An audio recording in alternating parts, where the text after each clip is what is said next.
আজকে দুই ননদ ভাবি রান্না করলাম আর রান্নাঘরে বসে খেলাম। তার সাথে সাথে আমাদের কোরবানি গরু দেখাবো আপনাদেরকে। আসসালামু আলাইকুম, কি অবস্থা সবার? আজকের ওয়েদার কিন্তু এত একটা ভালো না, মেঘলা মেঘলা। মুরগি তো অনেক ভাবে পাকাইলাম, ভাবলাম আজকে বাটা মশলা দিয়ে হাতে মাখায় মুরগি পাকাবো। তার সাথে আজকে মাসকলাইয়ের ডাল রান্না করব। বছর খানিক আগে মনে হয় মাসকলাইয়ের ডাল খেলাম, কবে খেলাম ঠিক মতো মনেও নাই। বাজার থেকে মাসকলাইয়ের ডালের গুঁড়া কিনা হয় না, কারণ ওটাতে একদম ঘ্রাণে নাই। যে মাসকলাইয়ের ডাল ভাজতেছি আর কত সুন্দর ঘ্রাণ বাইর হইতেছে। আমার জালে তো বলতেছে কে জানি ডাল ভাজতেছে। আমি যে ডাল ভাজতেছি উনি বুঝতেই পারে নাই। মশলা মশলি সব বাটাবাটি শেষ। এখন আমার ননদিনী বলতেছে আজকে আমার হাতে আমি রান্না করব। তো দায়িত্ব দিয়ে দিলাম, যেহেতু রান্না করতে চাইতেছে। তো প্রথমে আদা জিরা বাটা দিল, আর এখন দিল রসুন। জিরা বাটার সাথে কিন্তু এখানে গরম মশলা সবকিছু বাটাবাটি হয়েছিল। আর এখন তো গুঁড়া মশলা দিতেছে, আবার সরিষার তেলও কিন্তু মাঝখান দিয়ে দিছে। ননদিনী সরিষার তেলের মুখা খুলতে পারতেছিল না, আমি হেল্প করছি। তারপর তো গুঁড়া মশলা দেওয়ার পরে আবার দিল সয়াবিন তেল, আর এখন হাত দিয়ে মাখা জাগা করতেছে। আল্লাহ যদি বাঁচায় রাখে, কাল এতক্ষণে হয়তো বা কোরবানির মাংস এবার মাখামাখি হবে ইনশাল্লাহ। গরুর মাংস কিন্তু এভাবে হাতে মাখে রান্না করলে অনেক বেশি মজা লাগে, এটা আমরা সবাই জানি। আরো যদি থাকে বাটা মশলা তাহলে তো কোনো কথাই নেই। আর এইদিকে আমার যা উঠান ঝাড়ু দিতেছে, সকাল থেকে ঝুম বৃষ্টি হইতেছে। সকাল থেকে বললে ভুল হবে, কাল রাত থেকে ঝুম বৃষ্টি হইতেছে। আর এখন আমি মাসকলাইয়ের ডালটা চুড়ে নিই। আর আমাদের হুতা দেখে কেউ আবার হাসবা না, এটা আমার শাশুড়ি আমার হুতা। তো এটার দিয়ে বাটাবাটি করতে একটু কষ্ট হলেও কিন্তু আমরা এটা ছাড়ি না, এটা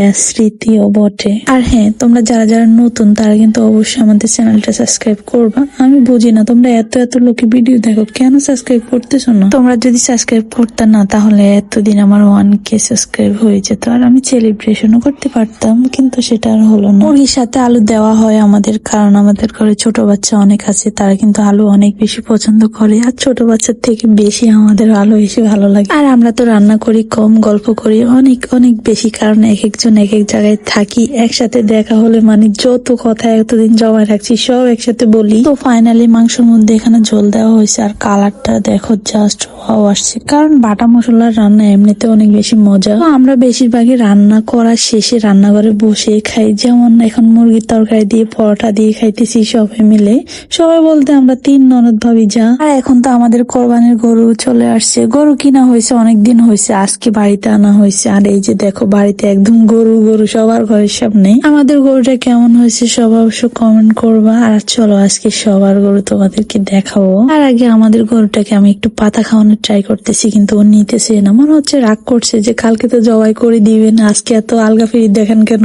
আচ্ছা, তোমাদেরকে কথার ফাঁকে কিন্তু আমি 3টা গরু দেখাইছি, তোমরা কি খেয়াল করছো? এখন যাবো 4 নম্বর গরুর সামনে, এটা একটু দূরেই। আর এই গরুটাকে দেখে আমার একটু মহিষ মহিষ লাগতেছে, আর এটার দাম মূলত 3.5 লাখ টাকা। চলো এবার তোমাদেরকে আরেকটা গরু দেখাই। তার আগে আমি এখান থেকে একটা সুন্দর ফুল ছিঁড়ে নিলাম। আর এই ফুলটা কি ফুল তোমরা জানলে কমেন্ট করবো, আমি কিন্তু চিনি না, ভালো লাগে। তো সব শেষে ভিডিও শেষ প্রান্তে চলে আসছি, আর এটাই লাস্ট গরু। অনেক বেশি কিউট এন্ড প্রিটি দেখতে। তো এটার দাম কত আমি জানি না, জানলে তোমাদেরকে বলতাম।